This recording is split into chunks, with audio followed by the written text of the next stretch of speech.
Chapter 1, The Awakening of the Ancient Guardian. Early 2023, the oceans lumbered in eternal, cold darkness, but in the deepest trench, among the motionless basalt layers, movement began. Seismic activity, triggered by a powerful underwater earthquake, tore apart stone slabs untouched for hundreds of millions of years. A stream of bubbles gushed from the crack, and sediment, like fog, enveloped everything around. In this fog, a shadow appeared. At first, barely noticeable, like a mirage. But with each second, it drew closer, taking on the outlines of something incredibly massive. And finally, it emerged from the depths, an ancient monster, 12 meters of bone and muscle, a head cast from solid armor, jaws capable of snapping a steel cable. Its eyes, dark and cold, slid over the new world it had entered. For millions of years, this predator had been in suspended animation, as if time had bypassed it. But now it had awakened. The first thing the monster sensed was smells, the heavy tang of oil, the bitter taste of plastic, new chemical notes in the salt water. This was not the ocean it remembered. But life was abundant. A slow but powerful flick of its tail fin stirred up a cloud of silt, and even distant currents trembled from its force. A few kilometers from the awakening site, the instruments of a research bathyscaphe recorded an unexplained underwater wave. Its source remained unknown. The ocean seemed to hold its breath. The ancient monster slowly adjusted to new sensations. Its body, covered in bony armor, silently cut through the water. It recalled the distant past when it hunted giant trilobites and armored fish. Now, unfamiliar creatures surrounded it: streamlined sharks, long-armed squid, schools of silvery fish clustering into tight balls. It heard everything: the dull thuds of ship propellers, the rhythmic signals of sonar, the distant cries of whales. Over time, it learned to distinguish these sounds. Some signaled danger, others prey. It avoided noisy areas where vessels plowed through the water and preferred to hunt in the silent depths, remaining invisible to modern instruments. The monster did not hunt humans, it protected its territory. But its instincts left no chance for intruders, while the ocean kept its secrets. Chapter 2, Phantoms of the Deep and the Beginning of Adaptation.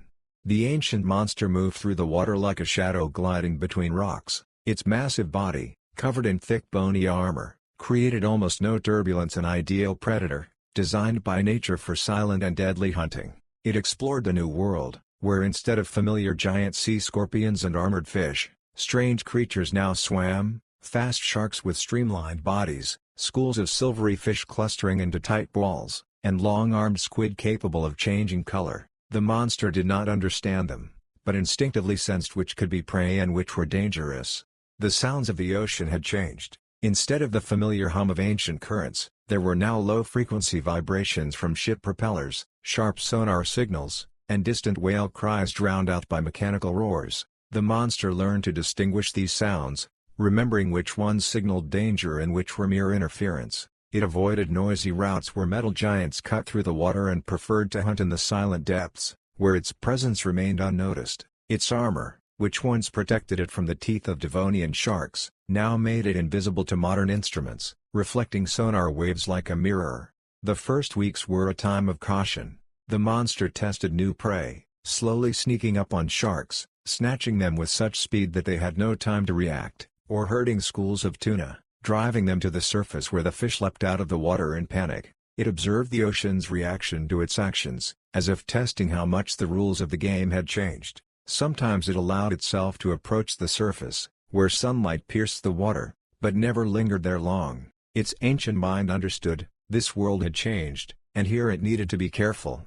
The ocean seemed not to notice its presence. But sometimes, when the monster swam past underwater vehicles or drones, it felt them tremble from its vibrations. It did not know what they were, but instinctively avoided contact. Its mission was simple: survive and adapt. And while humanity went about its business, the ancient predator quietly claimed new hunting grounds, becoming the invisible ruler of the depths.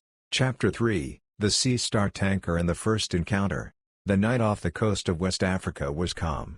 The Sea Star Tanker, laden with millions of barrels of oil, moved along its usual route, illuminating its path with bright spotlights. On the bridge, the second mate lazily watched the radar, which showed no anomalies. But in the depths, where light no longer penetrated, something was watching the ship. The ancient monster had been observing the metal giant for several days, listening to its monotonous hum. which irritated its keen hearing. It did not understand what it was, but perceived it as an invasion of its domain.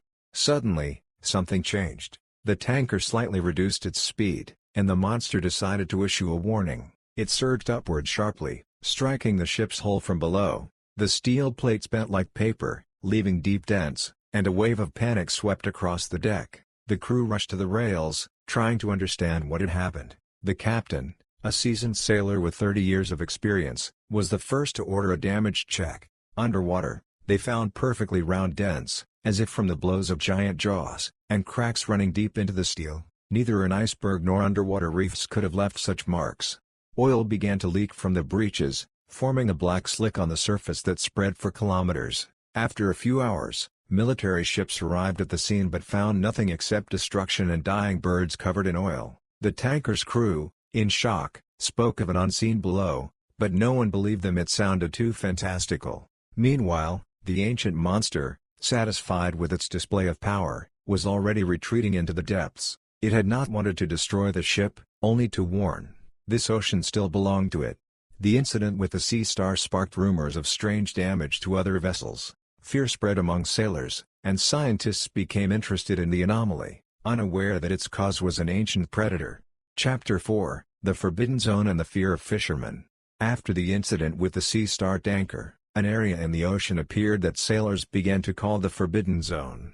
Fishermen stopped entering this area, and the GPS trackers of missing boats invariably cut off at the same point. Locals whispered about a giant shadow under the water, strange sounds like metal scraping against stone, and torn nets. Governments attributed the disappearances to pirates or malfunctions, but those who had been in those waters knew something ancient and unpredictable was hunting there.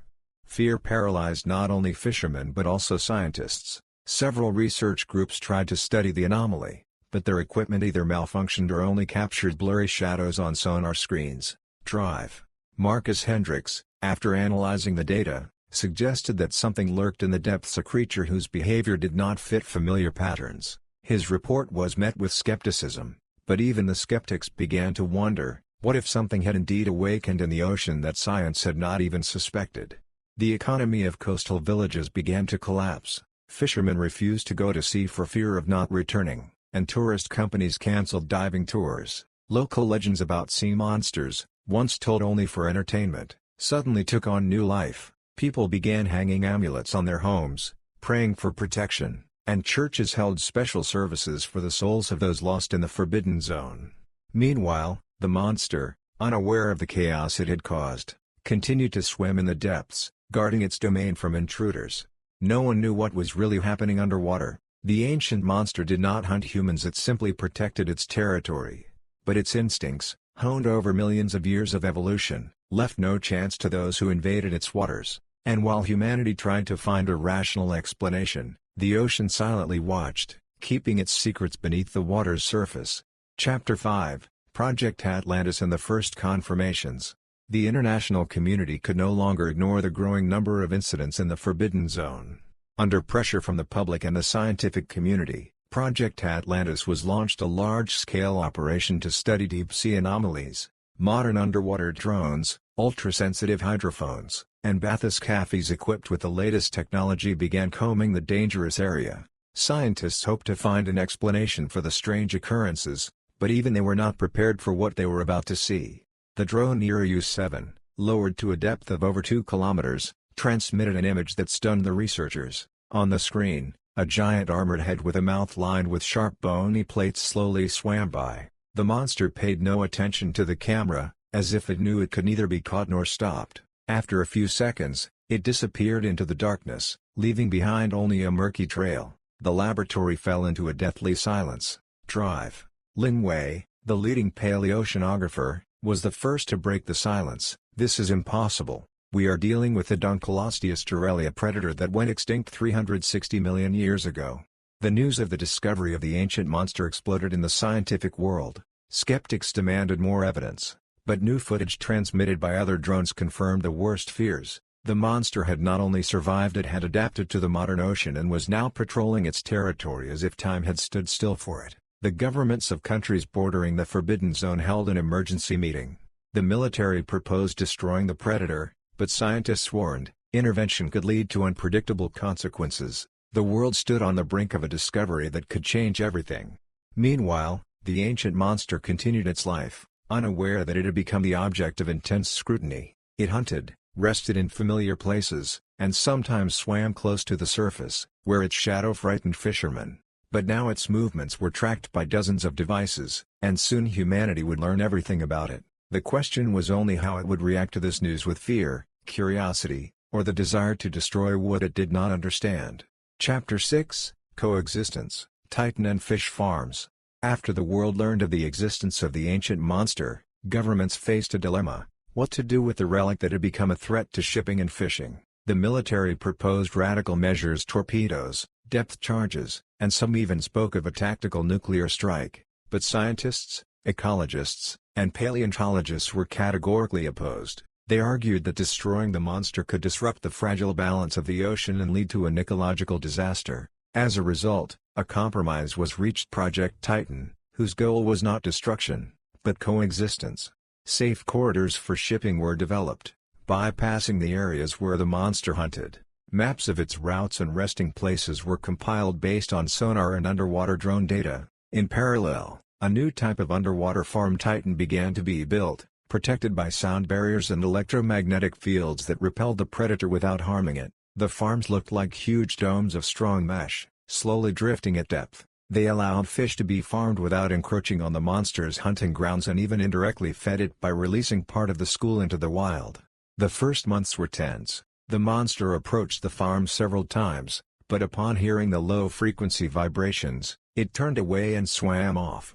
Over time, it grew accustomed to its new neighbors and even began to patrol the surroundings, scaring off sharks that could threaten the farm. For the first time, people realized that instead of war, they could find common ground with what they had considered a threat. This discovery was a small victory of reason over the instinct of fear. Fishermen, who had previously been afraid to go to sea, now had the opportunity to work without risk, and scientists gained a unique chance to study the ancient predator in its natural habitat. Project Titan became a symbol of a new approach to interacting with nature. Instead of destroying what they did not understand, people learned to adapt. The ancient monster, in turn, seemed to accept the new rules of the game. It remained the master of the depths, but its presence was no longer perceived as a threat. The world took the first step toward a fragile but real coexistence with a relic of the past. Chapter 7, Ecological Consequences, Fish Rains and Clean Waters. The presence of the ancient monster unexpectedly benefited the ocean. Taking its place at the top of the food chain, it began to regulate the populations of large predator sharks and tuna, restoring the balance disrupted by decades of intensive fishing. Fishermen noticed a strange phenomenon. During the monster's hunts, schools of small fish would panic and leap out of the water, sometimes landing directly on the decks of boats. Locals called this fish rain and began to see it as a good omen, predicting a rich catch. Scientists saw it as proof of how the presence of the ancient predator influenced the behavior of marine life. Another surprising consequence was the restoration of marine ecosystems. The reduction in deep-sea trawling allowed bottom communities to recover. Corals began to grow on the ruins of destroyed reefs, and species of fish and mollusks that had disappeared gradually returned. Even pollution levels in the monster's habitat began to decrease. Companies, fearing to attract the giant's attention, reduced waste dumping, and local authorities tightened controls on treatment facilities. Nature seemed to have found its own way to protect itself, and humans could only watch. Scientists recorded another change. In the areas where the monster hunted, biodiversity increased. Its presence forced smaller predators to migrate, freeing up space for less aggressive species. This resembled the effect that large marine reptiles once had in the Mesozoic era. Drive. Emily Smith, a marine biologist, called this the ancient guardian effect, a phenomenon where a top predator maintains balance, preventing the overpopulation of some species at the expense of others. Chapter 8, Underwater Tourism and the Danger of Curiosity. Years passed, and fear of the ancient monster began to give way to curiosity. Around the world, extreme tours called relic hunt appeared, promising tourists the chance to see the legendary predator in its natural habitat. Organizers guaranteed safety. Observations were conducted from reinforced underwater capsules capable of withstanding the pressure at great depths. Most expeditions passed without incident. The monster ignored the capsules if they stayed at a safe distance, and sometimes even allowed itself to be filmed. slowly swimming by. However, there were always those who wanted more. One private expedition, consisting of wealthy thrill-seekers, decided to get as close as possible to capture unique footage. Their bathyscaphe, equipped with powerful spotlights, disturbed the monster's rest at the bottom of a canyon. The light triggered its instincts, and the reaction was instantaneous. A strike from its armored head shattered the capsule's hull like an eggshell. No one survived. The tragedy served as a warning. Even in the age of advanced technology, humans remain powerless in the face of wild nature if they forget to be cautious. After the incident, underwater tourism regulations were tightened. Now, capsules were equipped with special sound signals to warn the monster of human presence, and routes were coordinated with scientists tracking the predator's movements. But interest in it did not wane. On the contrary, the legend of the ancient guardian of the depths attracted more people eager to see with their own eyes a living piece of prehistoric history. The monster, unaware of the frenzy it had caused, continued to swim in its waters as if time had stopped for it. Chapter 9: An Unexpected Ally and a Global Threat. In 2032, scientists discovered a new danger looming over the planet. In the Mariana Trench, massive methane hydrate deposits began to collapse. The release of billions of cubic meters of gas could trigger catastrophic climate warming, and humanity was powerless to stop the impending disaster. Any technical intervention threatened to accelerate the process, and scientists struggled for a solution until underwater drones captured something incredible. The footage showed the ancient monster methodically destroying large hydrate clusters, breaking them into small, harmless fragments. No one knew why it was doing this, whether it was reacting to chemical changes in the water or simply irritated by the vibrations of unstable gas pockets. But the result was clear: its actions slowed the hydrate collapse and gave scientists time to develop stabilizing technologies. For the first time, humanity saw it not as a threat, but as an ally, albeit unintentional. The discovery sparked heated debate. Some argued that the monster acted instinctively, others believed it somehow sensed the danger to its habitat. Drive. Lin Wei, who had studied it since its awakening, hypothesized that the ancient predator had become part of an ecosystem that had found its own way to protect itself from threats. Whatever the case, its role in saving the planet became a symbol that even the most fearsome creatures could bring benefits if not turned into enemies. Chapter 10: The Eternal Guardian of the Modern Depths. Decades later, the ancient monster became a legend. Its image adorned the flags of coastal cities, stamps, coins, and book covers. Fishermen passed down stories from generation to generation about how, on quiet moonless nights, the water beneath their boats would begin to tremble, and a huge shadow would appear in the distance. It reminded humanity that the ocean lives by its own laws, and the true masters of the depths never disappear without a trace. Marine routes changed, new shipping rules were introduced, and a culture of respect for what was once considered a myth emerged in maritime traditions. The scientific community continued to study the monster, but now it was not just an object of research, but a symbol of the fragile balance between humans and nature.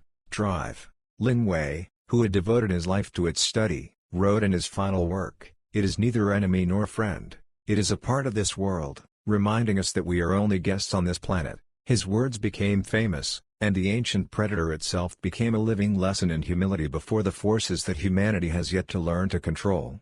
Underwater tourism became a sustainable industry where people could observe the monster from a safe distance without disturbing its peace. Expeditions were now conducted under strict scientific supervision, and all data on the predator's behavior was carefully documented. The world had learned to live alongside a relic of the past, and this coexistence became an example of how humanity can adapt not by destroying, but by respecting the boundaries of nature.